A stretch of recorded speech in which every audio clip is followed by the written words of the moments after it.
Isaiah Thomas is back. What does it mean for the Cleveland Cavaliers? The most important moment of Isaiah Thomas's return to competitive basketball Tuesday night wasn't any of his 6 baskets. It wasn't any of the pick and rolls he ran. It wasn't even the technical he picked up for yapping at the referees when he didn't receive a foul call he thought he deserved. The most important moment of Tuesday night's game between the Cleveland Cavaliers and Portland Trail Blazers came when Thomas tried to split Portland's Damian Lillard and Al-Farouq Aminu and crashed to the floor only to immediately hop back up again.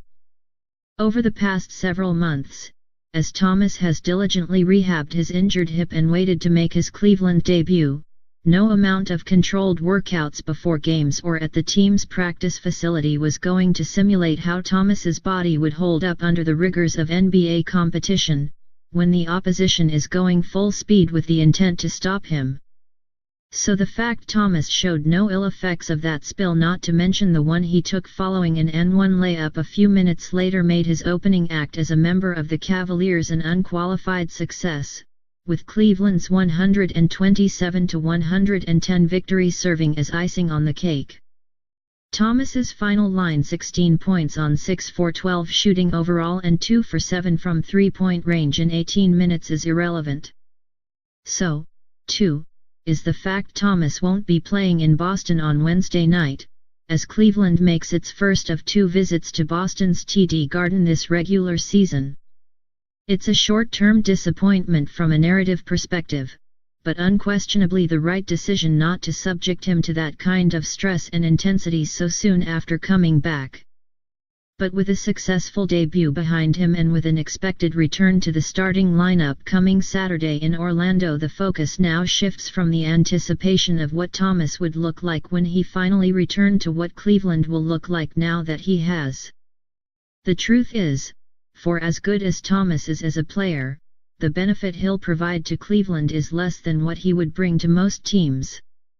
His biggest contribution, the inclusion of another 25-point scorer into Cleveland's offensive attack, is a surplus on a team that even before he came back was already the 3rd best offense in the NBA, trailing only the Warriors and Rockets. And his biggest flaw: defense will do nothing to help Cleveland's biggest issue, a defense that was tied for 22nd in the NBA before allowing 110 points to Portland on Tuesday night. That's why Thomas's impact in Cleveland will have to come in more subtle ways. His return means some of the responsibility of scoring and creating that's been borne by James so far this season can be lessened, something the Cavaliers need to do to ensure James has as much energy as possible come late May and early June. At the very least, it should allow the Cavaliers to play James fewer minutes, though whether the world's best player will allow that to happen remains to be seen. Thomas's return will also mean Cleveland shouldn't have to play either Jose Calderon or Derrick Rose, which, in the aggregate, will be a significant positive even before the obvious benefits to having Thomas on the floor. Much has been made of Rose's lengthy absence because of a sprained ankle, but the fact is his diminished shooting prowess runs counter to everything Cleveland has created around James since he returned in 2014. And he certainly isn't bringing anything defensively to make up for that.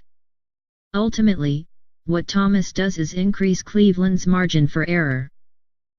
Without him, their most likely outcome for this season was a 4th straight trip to the NBA Finals and a 3rd loss in 4 seasons to the Warriors.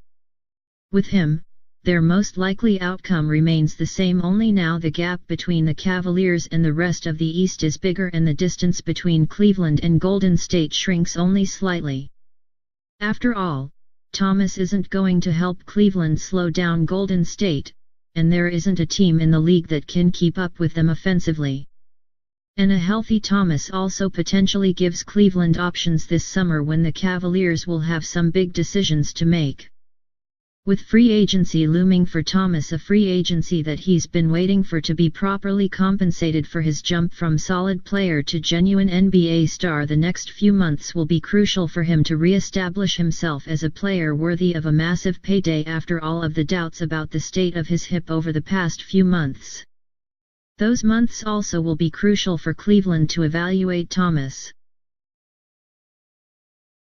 If James chooses to return to the Cavaliers in free agency this summer, Cleveland will likely have to pony up to keep Thomas no matter what, as it will be so far over the salary cap just by keeping James that it won't have any other way to add a plate of Thomas's caliber. And if James does decide to leave, then Cleveland could potentially decide to hang on to Thomas if he plays at an all-star level again over the second half of this season, pairing him with Kevin Love and whomever the Cavaliers take with the first-round pick headed their way from the Brooklyn Nets in the 2018 NBA draft to create the foundation of the post-James era. If Thomas can be the player he was before the hip injury, that is a foundation that should be good enough to keep Cleveland relevant even if it isn't enough for the Cavaliers to remain in championship contention. Which is why Isaiah Thomas proving he still can take a hit was so important Tuesday. And in what is a pivotal 6 months for both Thomas and the Cavaliers, it was exactly the debut all involved hoped for.